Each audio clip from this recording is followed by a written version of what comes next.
olwokubiri lulumbiddwa abayizi balumbye Katikkiro Mayiga katino bano mpagamba babanja Ssaabasajja Kabaka era nga wetwogera bo essaawa zino ez'okumakya babukezeza nkokola mpaka wali ku ofiisi ye balage obutali bumativu naddala ku mawulire agafa ku beene katino nja kusaba video jimpereno ka like subscribinga gwatulaba omundi ogusooka abayizi aba university beye ku lubiri Emmengo beye ku ofiisi ya Katikkiro babanja Ssaabasajja katino ngenda kulaga omasa we bayingidde kiki ekibaddewo. Muganda wa Ssaabasajja Kabaka omu kuba muli ku lusegere omulangira David Wasajja nti avuddeyo n'agenda maaso n'okuleka nti yeemulugunyizza. Abayizi bano ntegeddeko nti balumbye offices ez'enjawulo wali e Bulange Mmengo nga bagenda bakonkona emu ku emu nga bwe babuuza ani gwe tulina okutuukirako atumulage ekiwandiiko kyaffe ekiraga obutali bumativu ng'Abaganda nga abaana ba Buganda wa Ssaabasajja Beene gyali kati ntegeddeko ambu bano bandibanga olunaku olwali lwe batuuse olw'omukaaga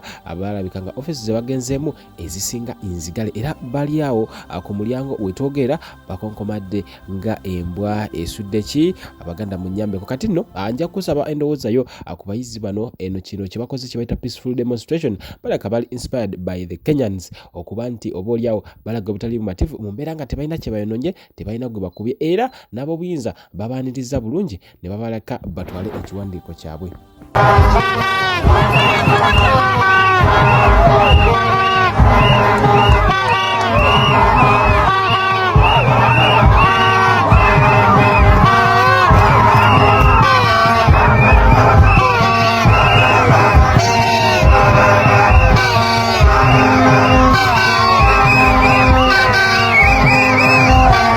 Sheikh Ashraf omusomi w'edduwa akugamba ekintu kimu ky'oba okola gwe ayina ebitatabula bulungi bulamu bwo mukubireko ojja kumanya ebisingo enamba yiya wansi ojja kuba omukoonako butereevu n'oba nga omufuna bulungi kati abajalo airport pickup bagamba okusabaza okuva ku kisaawe Entebbe mpaka mu bitundu by'eggwanga ebyenjawulo ayagala okukola ssente online abonda boy courses we ziri kati David Wasajja atabuse ku nsonga za Ssaabasajja abataka mwina olugezigezi n'ategeeza n'agamba nti ebyaddala akaseera kano kennyini Ssaabasajja Kabaka wa Buganda Ronald Mwenda Mutebi owookubiri si musanyufu yadde n'akatono. Ategeeza n'agamba nti omutanda si musanyufu era ng'awulira nga kuno kulinga okumulyamu olukwe abakulu b'ebika bataano abaagenda munda mu ggwanga lya Namibia nti okumuyigga ne badifayinga Royal Family Orders bagana okuwuliriza olulyo lulangira lugamba ki ne bagaana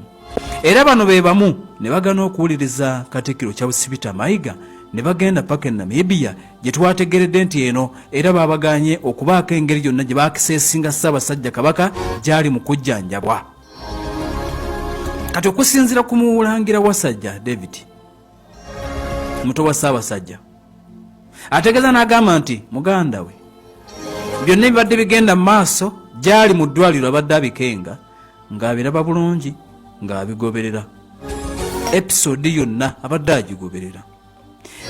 abakulu b'ebika okulinnya okuva Entebbe byonna nga era nga yeebuuza nti lwaki kino kyandibadde kituukawo naddala mu kaseera kano ak'okusomoozebwa nti Ssaabasajja ng'alaba ba senior people abakulu ku level ey'okulembera ebika nti ne balemererwa okwolesa obuvunaanyizibwa mu kaseera ng'Obwakabaka buli mu kusoomoozebwa olw'obulwadde bwa Ssaabasajja Kabaka era nti bino byamwongedde stress gyali byamwongedde stress jjukira nti ebimu ku bye batutegeeza bye bajjanjaba omutanda bagamba alinamuko ka stress era nti eno yagenda kuwummula kakati nti abakulu bano okulinnya ne bagenda Namibia kyamukuba wala n'atuuka n'okwewuunya nti ayinza atya okutaka vidiyo era sitiiri wano ne basigala nga tebali convinced kimala.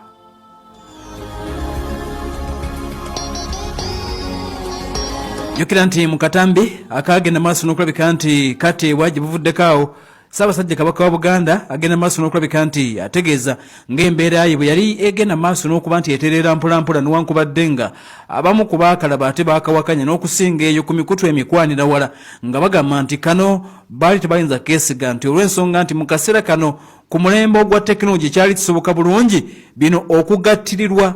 mu nteekateeka eyitibwa AI oba artificial intelligence, omuntu n'omwambaza eddoboozi eritali lirye emimwa n'ogyogeza naye nga si yayogera.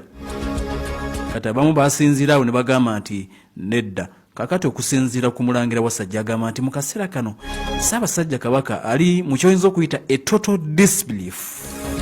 nti abataka bano baatuuka okudifayinga buli kimu ne baagala okugenda e Namibia era gye baagenda ng'olunaku olwajja twakutegeeza ne tugamba nti abakulu bano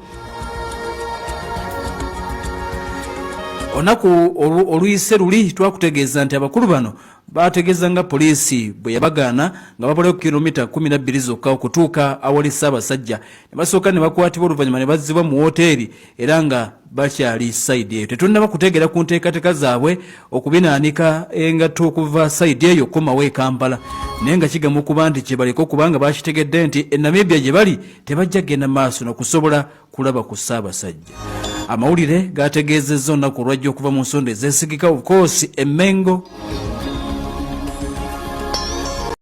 Ava mu kooti agenda kusiikana maneja wa NEMA. Ekisooka wano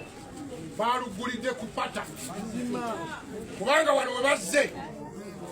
luno si lutobazi, NEMA yaweebwa ntobazi. Ekibaleese wano kubanga nze nabaga nti nze byenjogera emisana n'ekiro byenkola ki.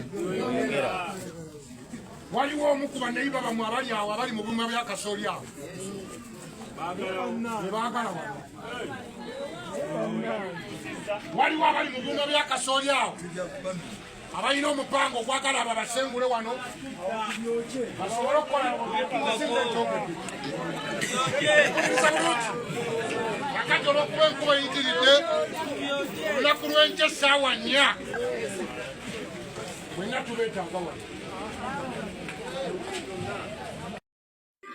Manyi bagamba nti sekkanyo lyaggwe muwanvu luwulire ebyekibuga. Nze Sambwa Kasaato Silas, nze kansala wamwe abakiikirira ku lukiiko lwa disitulikiti e Wakiso. Ebintu bino bwe byali byakatandika bwe biti twali mu lukiiko lwa kansa e Wakiso ku disitulikiti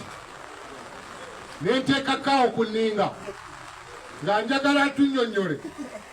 NEMA olunaku lwe yali ewandiikidde Wakiso disitulikiti ng'egitegeeza nti egenda kumenya abantu b'omu Wakiso. Kaawo bwe namuteeka ennyo ku nninga kaawe Wakiso mwami Malinga ne mugamba nkuwadde eddakiika 10 leeta ebbaluwa ogirage wano oli ba councillors.